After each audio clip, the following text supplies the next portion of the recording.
मैंने लगा दिया और लो जी। तो कहाँ चला गया ये समाविया कहाँ गई है? इसका नेट बंद हो गया है। जी सर, उसका नेट चला गया। शाबाश है। एक तो ना पेज नंबर बताओ बेटा। 25। हाँ, तो कल हम लोग, अब उसने ये थोड़ा ये भी पूछना था, पता नहीं कहाँ से। खैर मैं दोबारा से एक दफा बता, भाई तुम्हें समझ तो आई थी? उसको एक लाइन नहीं समझ आ रही थी। आपने वो सेंड ही नहीं की। वो तो फिजिक्स का किया था और फिजिक्स का तो मैंने पढ़ लिया था।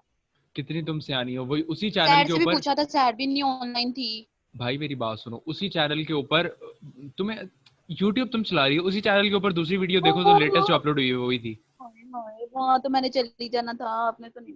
अच्छा अच्छा क्या एक ही चैनल है और मतलब क्या? हाँ जी मैं देख लूंगी जी आप आगे जरूर। से बढ़ा दो। अच्छा, अब हम लोगों ने जी देखा था, मैं कल वाले का एक छोटी सी जिस्ट बयान कर देता हूँ, थोड़ा सा एक्सप्लेन कर देता हूँ, फिर आगे चलते हैं। देखो, कल हम लोगों ने पढ़ा कि प्लांट्स किस तरीके से सपोर्ट हासिल करते हैं। मैं आपको एक ओवरव्यू दे देता हूँ व्हाइट बोर्ड के ऊपर ही, और फिर हम लोग आगे जल्दी से अपना नेक्स्ट मेन टॉपिक की तरफ आते हैं। देखो, मैंने आप लोगों को बताया था प्लांट्स किस तरीके से करते हैं जी। प्लांट्स ने सपोर्ट उनको चाहिए तो दो मेन फैक्टर्स हैं। पहला फैक्टर तो है उनका वैक्यूल। वैक्यूल उनको सपोर्ट प्रोवाइड करता है। कैसे प्रोवाइड करता है वो मैं बताता हूँ। दूसरा फैक्टर जो है वो उसके कुछ स्पेशलाइज्ड सेल्स हैं। वो सेल्स किस तरीके से प्रोवाइड करता है वो भी अभी एक्सप्लेन करता हूँ। वैक्यूल कैसे वो प्रोवाइड करता है उनको जी। वो इस तरह से कि वैक्यूल जो है आपका, उसकी जो मेम्ब्रेन है उस मेम्ब्रेन को बोलते हैं टोनोप्लास्ट। टोनोप्लास्ट होगी उसकी मेम्ब्रेन। इस टोनोप्लास्ट के अंदर बहुत सारे आयन पंप्स हैं। ये आयन पंप्स क्या करते हैं? आयन पंप्स का काम ये है कि ये अंदर सॉल्ट ज्यादा रखते हैं। वैक्यूल के अंदर सॉल्ट की कंसंट्रेशन क्या हो गई? ज्यादा। तो जब सॉल्ट की कंसंट्रेशन अंदर ज्यादा है, लेट से ये आपके पास प्लांट सेल है, ये आपके पास वैक्यूल है, यहाँ पे सॉल्ट की कंसंट्रेशन ज्यादा हो गई। तो सॉल्ट की कंसंट्रेशन जहां कहीं ज्यादा होती है, आपको पता है पानी उसी जगह पे अंदर एंटर हो जाता है। तो जैसे ही पानी इसके अंदर एंटर हो जाएगा, एंटर होने की वजह से ये जो इसकी वॉल है ये स्वेल कर जाएगी, और स्वेल करने के बाद इस तरीके से सेल वॉल के ऊपर एक प्रेशर एक्सर्ट करेगी, जिसकी वजह से ये टर्जिड रहेगा, तना हुआ रहेगा। ठीक है, तो जब ये टर्जिड रहेगा तो इसका मतलब ये है कि प्लांट सेल अकड़ा हुआ रहेगा, लाइक स्ट्रेट रहेगा, और इसको एक सपोर्ट प्रोवाइड हो जाएगी। इतनी बात समझ आ गई बच्चों? पहला फैक्टर क्लियर है? जी ठीक है, तो जी वैक्यूल इस तरीके से कर रहे होते हैं।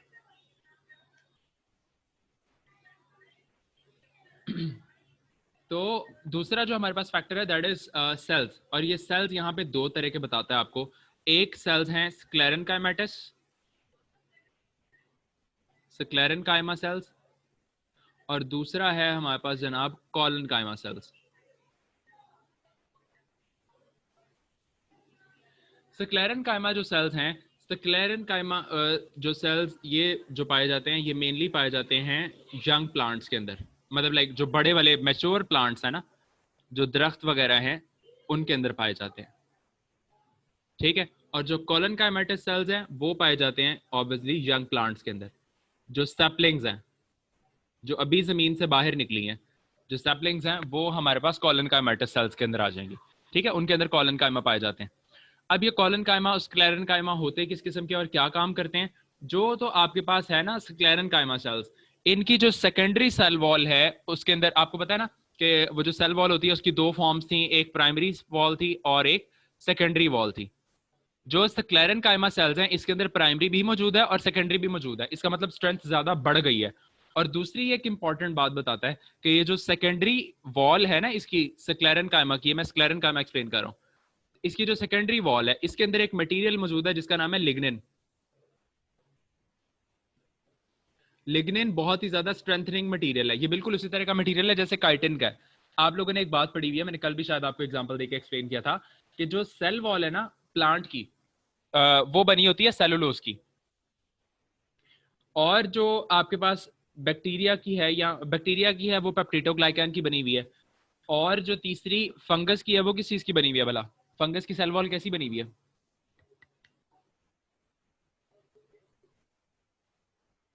बच्चों, फंगस की सेल वॉल किस तरह की बनी हुई है?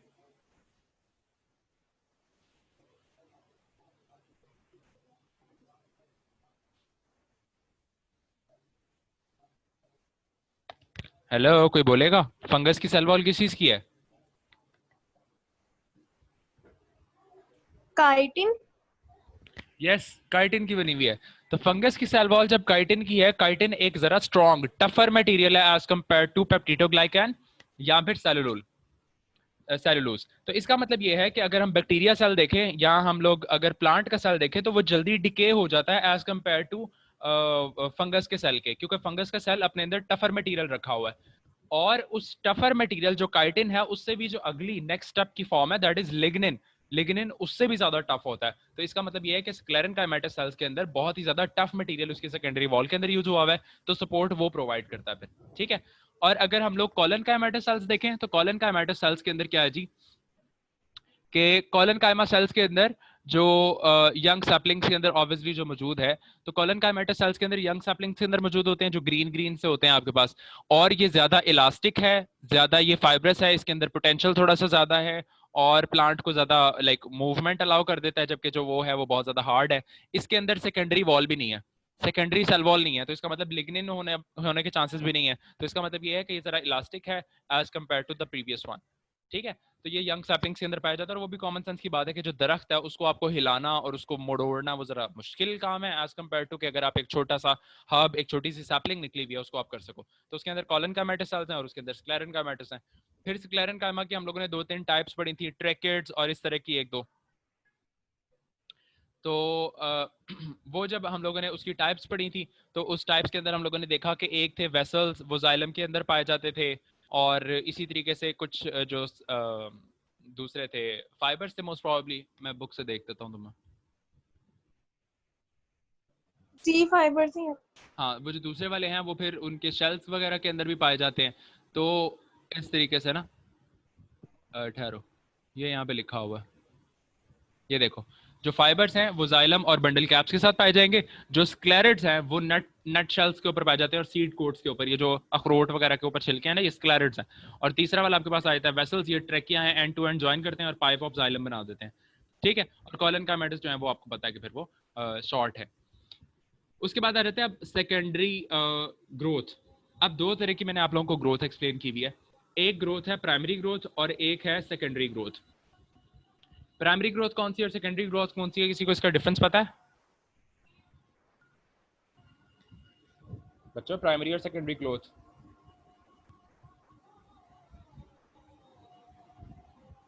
बच्चों बता दिया करो ना साथ, यस और नो।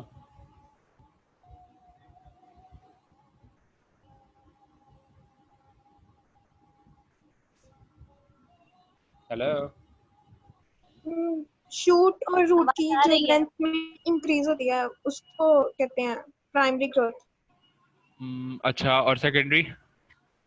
और वो जो सेल डिवीजन का मेरे ज़हन में नहीं है।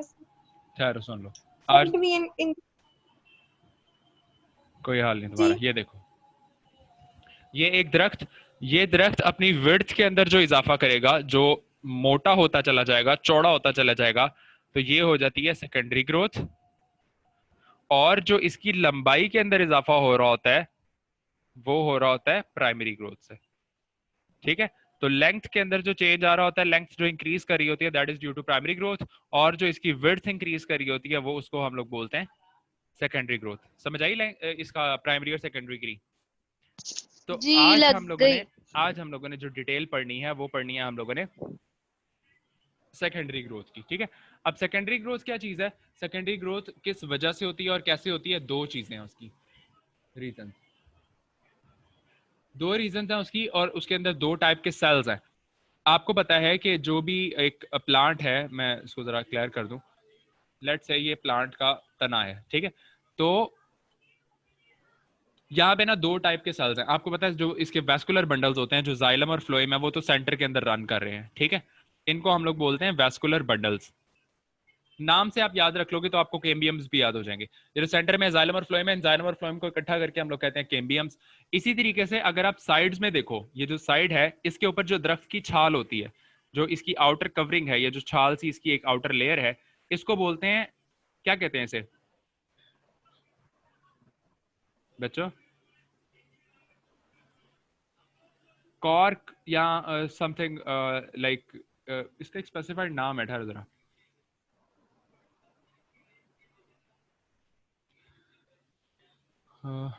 लिखा होना चाहिए यहाँ।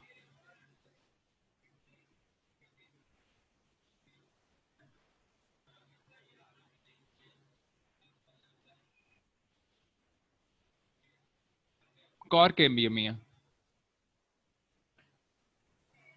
ठीक है। तो बार्क जो है, उसकी जो छाल है, उसको उसके ऊपर यहाँ पे, अब दो तरह की कैम्बियम्स है। कैम्बियम ऐसे सेल्स हैं जो कि आपको सेकेंडरी ग्रोथ प्रोवाइड करेंगे। अब वो कैम्बियम दो जगह पे पाए जाएंगे। पहले वो जो इस वैस्कुलर बंडल्स के पास है, ऐसे वैस्कुलर बंडल्स के पास जो कैम्बियम मौजूद है, इसको हम लोग बोलेंगे वैस्कुलर कैम्बियम।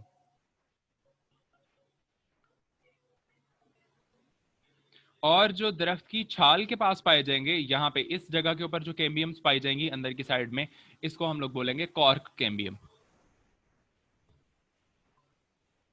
दोनों चूंकि साइड्स में मौजूद है, दोनों चूंकि मार्जिन्स में मौजूद हैं, तो दोनों डिवाइड करते हैं, और डिवाइड करने के बाद ये डिवाइड करते करते मोटे होते चले जाते हैं, और अल्टीमेटली प्लांट की जो सेकेंडरी ग्रोथ है वो होती चली जाती है, प्लांट की विड्थ के अंदर इजाफा होता चला जाता है। तो समझ आ गई कॉर्क कैम्बियम क्या है? कॉर्क बार्क के पास बहुत ही पेरिफेरल सरफेस के ऊपर जो सेल्स मौजूद होते हैं उनको हम लोग कॉर्क कैम्बियम कहेंगे, और जो वैस्कुलर बंडल्स के पास अंदर की साइड में मौजूद हैं उनको हम लोग फिर वैस्कुलर कैम्बियम कहेंगे। तो दो टाइप के हमारे पास ये कैम्बियम्स यहाँ पे मौजूद हैं। अब इनकी आगे सिग्निफिकेंस क्या है या किस तरीके से काम करते हैं, वो वाली सारी चीज हम लोग देख रहे हैं। तो उसके अंदर क्या है जी, सबसे पहले आपको सेकेंडरी ग्रोथ की डेफिनेशन बताता है, फिर आपको उसकी दो टाइप्स बता देता है कैम्बियम्स की। Secondary growth are due to the cells, दोनों सेल्स उसने बताए हैं आपको, वैस्कुलर कैम्बियम भी और कॉर्क कैम्बियम भी। Vascular cambium first appears as the cylinder of actively dividing cells between xylem and phloem. मैंने आपको बताया ये जाइलम और फ्लोएम के दरमियान है, चूंकि इसको वैस्कुलर कैम्बियम बोलेंगे। Vascular cambium give rise to two new tissues. One is secondary xylem and next to the inner surface of vascular cambium, and that is the secondary phloem appearing due to the vascular cambium. तो ये क्या करता है, हम लोगों ने पीछे excretion वाले चैप्टर के अंदर भी एक छोटी सी चीज पढ़ी थी कि प्लांट अपनी एक्सक्रीशन किस तरीके से करता है, खास तौर से उसका जो तना है वो अपनी एक्सक्रीशन किस तरीके से करेगा। वो नए जाइलम्स बनाता चला जाता है, जाइलम वहां पे पुराना मौजूद है, पुराने जाइलम के अंदर मटेरियल अपना स्टोर करता है, जो वेस्ट प्रोडक्ट है वो सारी पुराने जाइलम के अंदर रहती है, और पुराना जाइलम फिर वो ब्लॉक कर देता है पक्का पक्का, मतलब उसके अंदर जमा करता रहेगा और पुराना जाइलम ब्लॉक, और उसी की जगह पे नया जाइलम आ जाएगा। इसी तरीके से फ्लोएम भी बनना शुरू हो जाते हैं। तो इसका मतलब ये है कि वैस्कुलर कैम्बियम का काम क्या है कि नए नए जाइलम्स बना के दे दे प्लांट को। तो जब नए नए जाइलम्स बनते चले जाएंगे तो प्लांट की विड्थ के अंदर इजाफा होता चला जाएगा, और दूसरा काम इसका प्रोटेक्शन का भी होता चला जाएगा। वो हम लोगों ने देखा हुआ ना कि वो शायद आप लोगों ने शायद सुना भी हो में भी, कि जो दरख्तों की उम्र होती है, उनकी एज होती है, वो उसके ऊपर वर्ल्स जो होते हैं, जो उनके घेरे होते हैं, उससे हम लोग अंदाजा लगा लेते हैं, या उसकी चौड़ाई से अंदाजा लगा लेते हैं कि ये कितने साल पुराना है। तो इसी तरीके से ये कि हर साल 2 साल या कुछ स्पेसिफाइड एरा के बाद, कुछ टाइम के बाद वहां पे नए जाइलम्स आ जाते हैं, नई लेयर्स बनना शुरू हो जाती हैं, और अंदर वाले जाइलम्स ब्लॉक हो जाते हैं। तो उस वजह से फिर अल्टीमेटली प्लांट की विड्थ के अंदर इजाफा हो रहा होता है। ठीक है। Secondary xylem causes most of the increase in stem thickness. Over years, a woody stem gets thicker and thicker as its vascular cambium produces layer upon layer. Her layer के ऊपर दूसरी layer बनती चली जाती है और secondary xylems बनते चले जाते हैं. These layers are visible as rings. जो मैं अभी आपको बता रहा हूँ कि उसके rings बनते हैं.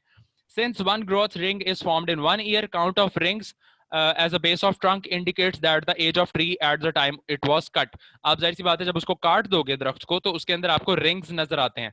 उसका जो ऊपर वाला सरफेस जब जो कटा हुआ होता है दरख्त, तो उसके ऊपर वाली सरफेस के ऊपर अंदर आप देखो तो आपको रिंग्स बहुत सारे नजर आते हैं। तो नंबर ऑफ रिंग्स, अगर एक रिंग एक साल में एक दफा बन रहा है तो जितने रिंग्स होंगे उतनी उस प्लांट की एज होगी। ठीक है, तो इस तरीके से हम लोग उसके रिंग से उसकी एज का भी अंदाजा लगा सकते हैं। In most trees condition of water and dissolved substances by secondary xylem become limited due to the outer or younger portion of that tissue. As tissue grow older, a few annual growth rings are active in conduction at one time. The active portion is called as sapwood. The inactive non-conducting wood is called as heartwood. इस बात की समझ आई? What is sapwood and what is heartwood? बच्चों बच्चों sapwood और heartwood समझ आई? Repeat कर। और heartwood समझ आई? मैं बता रहा हूँ। देखो लेट्स से ये है आपके पास वो उसका, तो ये यहाँ पे एक पुराना जाइलम था, ठीक है, और इसी के साथ हमारे पास उसने एक नया जाइलम बना दिया, ये नया जाइलम बन गया। पुराना वाला जो जाइलम था उसको उसने कर दिया ब्लॉक, मतलब लाइक मटेरियल आके इसके अंदर ये ब्लॉक हो गया, तो ये अब ये इनएक्टिव है, अब ये काम नहीं कर सकता, अब ये कंडक्शन नहीं करेगा। तो ये जो कंडक्शन नहीं करेगा, ये जो इनएक्टिव वाला है, इसको बोलेंगे हार्टवुड।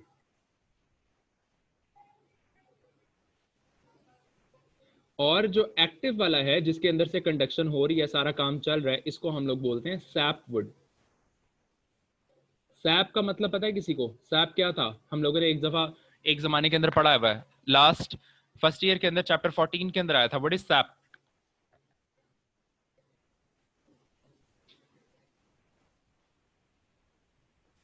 सर आपकी आवाज बहुत कट रही है। बेटा मैं पूछ रहा हूँ सैप क्या होता है? सैप, SAP, सैप हम लोगों ने लास्ट ईयर चैप्टर 14 के अंदर पढ़ा था।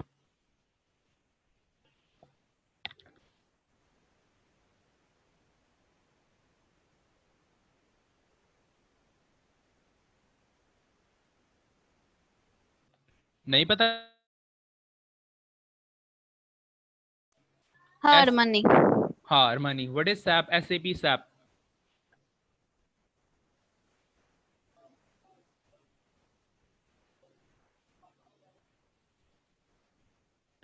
बच्चों सोचो। सर ये सैप क्या होता है? मैं यही पूछ रहा हूँ तुमसे। अच्छा,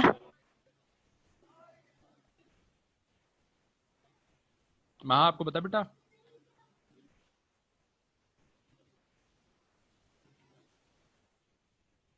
हाँ हाँ।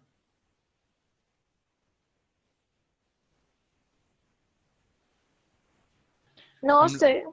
देखो हम लोगों ने पढ़ा था कि जो पानी जमीन से हम लोग उठा रहे होते हैं, जाहिर सी बात है पानी जमीन से जाइलम के थ्रू कंडक्ट हो रहा होता है ना, तो जमीन से पानी जाइलम के थ्रू जब ऊपर कंडक्ट होता है तो खाली पानी नहीं जाता, उसके अंदर डिजोल्व मिनरल्स भी जाते हैं। तो डिजोल्व मिनरल्स प्लस वाटर, उस कॉम्बिनेशन को हम लोग सैप कहते होते हैं। तो इसी वजह से चूंकि ये सैप को कैरी कर रहा है, इस वुड को, जो एक्टिव वुड है, एक्टिव जो हमारे पास जाइलम है, उसको हम लोग कहते हैं सैप वुड, ठीक है। और जो पहले से ब्लॉक हो गई भी होती है उसको फिर हम लोग हार्ट वुड कहते हैं। समझ आ गई बच्चों? तो ये दो टाइप की हमारे पास वुड बन जाती है यहाँ पे, एक है सैपवुड और दूसरी है हार्टवुड, ठीक है। फिर in most species heartwood accumulates a variety of chemicals such as resins, oils, gum, tannins, इस किस्म की चीजें भी कई दफा स्टोर कर लेता है। These provides are resistant to decay and insect attack, for example in red cedar and conifers, ये plants की forms हैं जो इनको स्टोर करके रखती है। लास्ट एक छोटी सी चीज, वो कहते हैं जहां कहीं कट लग जाए, देखो बैक्टीरियल इन्फेक्शन, वायरल इन्फेक्शन या इन्फेक्शन का खतरा तो ऑब्वियसली प्लांट्स को भी है ना, तो वो भी तो इन्फेक्ट हो सकते हैं। ऑब्वियसली पैरासाइट्स भी वहां पे मौजूद हैं, बैक्टीरियाज और इस तरह की और चीजें भी मौजूद है जो उनको नुकसान पहुंचा सकते हैं। हमारी बॉडी के अंदर एक खास मैकेनिज्म है, मैं बॉडी वाला मैकेनिज्म बताता हूँ, प्लांट्स वाला आप लोगों ने मुझे बताना है। बॉडी के अंदर क्या होता है, आपको अगर कहीं पे कट लग गया तो फौरन से वहां से ब्लड ऊज आउट करता है, ब्लड बाहर निकलता है, और ब्लड निकलने के बाद वहां पे एक क्लॉट बना लेता है। उस क्लॉट का मकसद क्या है बच्चों? ब्लड की क्लॉटिंग का मकसद क्या है? ब्लड क्लॉट क्यों होता है? ज्यादा ब्लड बाहर ना आए बॉडी से। ठीक है, ज्यादा ब्लड लॉस ना हो, खून गुड। को रोकने के लिए। ठीक है, वो एक ही बात है, खून को रोकने के लिए। दूसरी रीजन बताओ जो इंपॉर्टेंट रीजन है, ये तो एक रीजन है, अच्छी रीजन है, लेकिन इसके अलावा भी एक रीजन है क्लॉट बनाने की।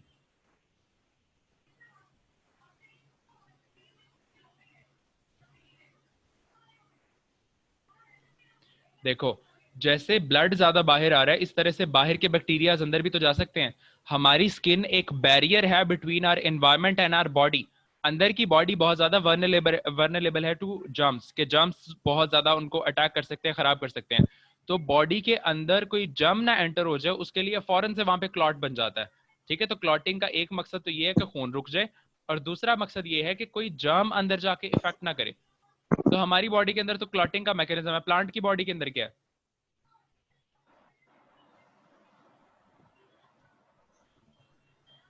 प्लांट की बॉडी के अंदर भी तकरीबन इससे मिलता जुलता ये एक सिस्टम है कि जैसे ही कहीं पे कट लग जाता है, देखो मैं तुम्हें थोड़ा सा ड्रॉ करके बता देता हूँ, शायद ज्यादा क्लियर हो जाएगा तुम्हें। ये देखो, लेट से ये प्लांट की बॉडी है, यहाँ पे लग गया कट।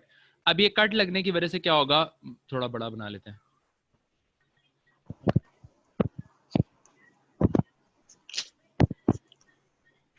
ये लेट से प्लांट की बॉडी है, यहाँ पे ये लग गया इस तरीके से कट। जैसे यहाँ पे कट लग जाएगा तो इस कट के अंदर से फौरन से यहाँ पे जो इर्द गिर्द के सेल्स होंगे ना, ये सेल्स फौरन से ग्रोथ, अनडिफरेंशिएटेड किस्म के सेल यहाँ पे इसको एक्यूमुलेट करना शुरू कर देंगे, भरना शुरू कर देंगे। Within no time different किस्म के सेल्स जो आसपास के सेल्स हैं ये डिवाइड होते हैं, डिवाइड करने के बाद अनडिफरेंशिएटेड, देखो अभी तो पहले जो यहाँ पे सेल था, यहाँ पे जाइलम डैमेज हुई, साथ में फ्लोएम डैमेज हुई, फिर कॉर्टेक्स के सेल डैमेज हुए, फिर बार्क के सेल डैमेज हुए, तो बहुत सारे डिफरेंट किस्म के सेल्स डैमेज हुए थे। लेकिन जब कट लग गया तो अब कोई तमीज नहीं होगी यहाँ पे कि जाइलम के सेल्स बनने हैं या ये कॉर्क के सेल बनने हैं या ये बार्क के सेल बनने हैं, कॉर्टेक्स बनना है, क्या बनना है कुछ नहीं पता। बस अनडिफरेंशिएटेड किस्म के सेल्स यहाँ पे एक्यूमुलेट हो जाएंगे और इसको काफी हद तक ब्लॉक कर देंगे ताकि यहाँ से कोई जर्म्स वगैरह एंटर ना हो सके और मटेरियल ज्यादा ऊज आउट करके बाहर वेस्ट ना हो जाए, रेजन्स वगैरह चूंकि इसने अंदर जमा किए हुए होते हैं। सेम वही वाली रीजन। तो इस तरीके से यहाँ पे जमा हो जाता है। अब ये जो चीज यहाँ पे बनती है, this is called as callus, इसका नाम है कैलस, ठीक है। और ये बैक्टीरियाज को और दूसरे जो पैथोजेंस हैं उनको रोक के रखता है बाहर की साइड्स में। फिर with the passage of time इसके सेल्स मजीद डिफरेंशिएट करते हैं और कुछ जाइलम बन जाते हैं, फ्लोएम बन जाते हैं, कॉर्टेक्स बनते हैं, जो जो उन्होंने बनना होता है अल्टीमेटली फिर वो उसके अंदर डिफरेंशिएट कर जाते हैं। लेकिन शुरू के अंदर जो सेल्स होते हैं वो टोटली अनडिफरेंशिएटेड रहते हैं, बाद में जाके वो डिफरेंशिएट हो रहे होते हैं। समझ आ गई बच्चों इस बात की? जी। पक्का? यस। तो कैलस को मैं थोड़ा सा यहाँ से देख के बता देता हूँ, बाकी मेरा ख्याल है we are done. Callus. Another important formation of cambium is to form callus of wood tissue over a wound. Soft parenchymatous cells are rapidly formed or below the damaged surface of the stem and the roots. Callus unites and branches during the budding and grafting. तो इस कामों के अंदर वो callus फिर unite भी कर जाते हैं कई दफा, ठीक है। तो ये हम लोगों ने अब कर लिया। अब मूवमेंट इन प्लांट्स जो है ये अगेन अपने आप के अंदर ये 2-3 लॉन्गस्टन्स इकट्ठे हैं, इसकी डिफरेंट टाइप्स हैं, फिर उसको अब लोग आगे डिस्कस कर रहे होते हैं। खैर इसको फिर हम लोग अब नेक्स्ट वीक पे देखेंगे। फिलहाल जो है आप लोग इतना देख लो। समझ आ गई इसकी?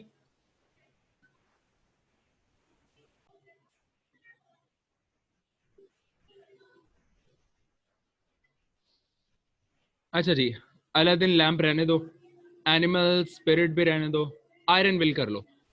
आयरन विल का मतलब होता है बहुत ही ज्यादा, विल का मतलब होता है कुव्वत इरादी होना, आपके अंदर की जो पावर है उसको विल एक्चुअली बोलते हैं। तो आयरन विल बहुत ही मजबूत कुव्वत इरादी होना। तो कायद या mister Jinnah had an iron will, उनकी बहुत ही मजबूत कुव्वत इरादी थी।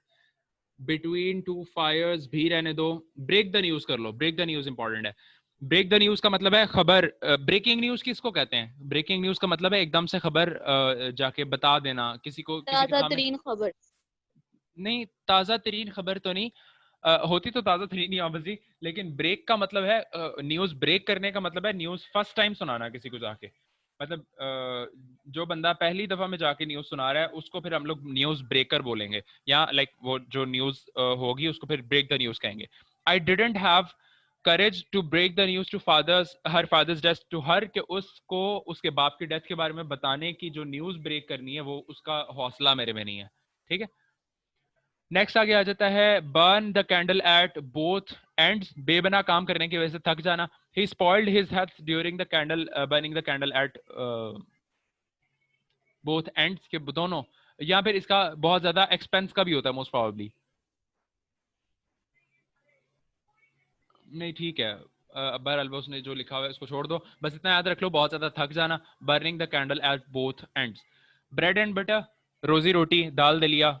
Everybody is worried about bread and butter in this age of inflation. इस महंगाई के जमाने के अंदर हर बंदा रोजी रोटी से जरा परेशान है।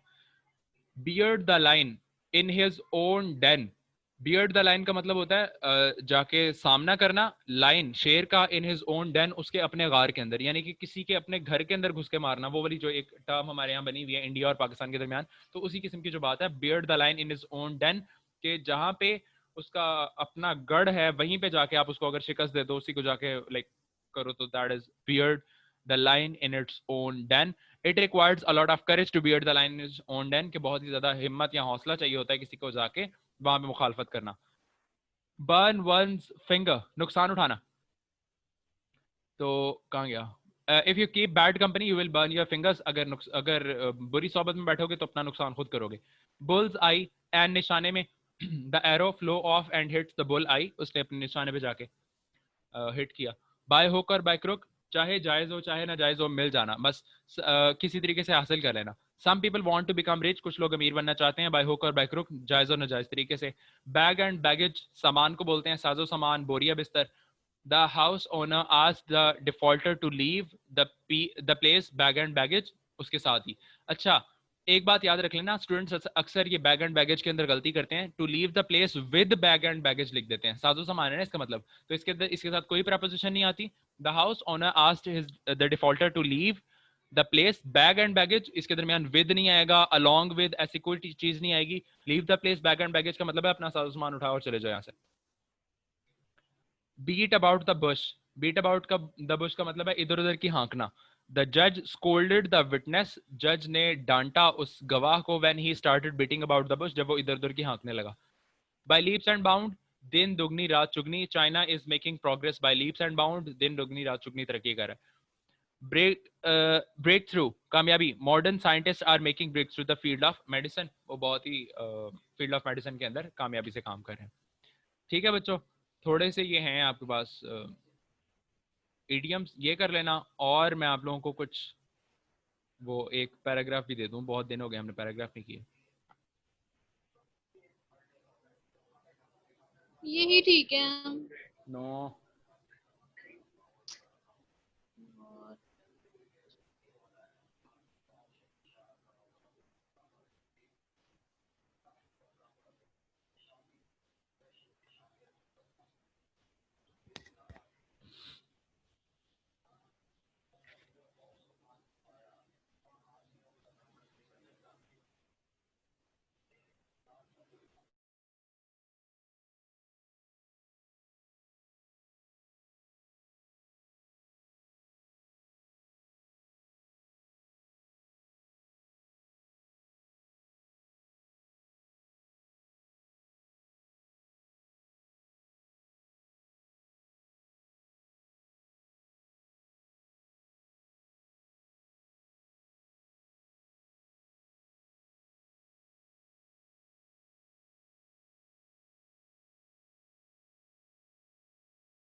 लो बच्चों स्क्रीनशॉट ले लो इसका। मोबाइल फ़ोन मौजूदा दौर की ईजाद है, इसके बेशुमार फ़ायदे हैं। ये राब्ते का सबसे मौसर और सस्ता ज़रिया है, लेकिन इसके नुकसान भी हैं। हमें इसके गलत इस्तेमाल की हौसला शिकली करनी चाहिए। मोबाइल फ़ोन पर दूसरों को तंग करना बहुत पसंदीदा बात है। हम सब इसके गलत इस्तेमाल को तर्क कर देना चाहिए। जो लोग दूसरों को तंग करते हैं वो खुद बेहोश नहीं रह सकते। सिंपल सा पैराग्राफ, आसान तरीन, इसको देखो और इसकी ट्रांसलेशन करके मुझे सेंड कर दो।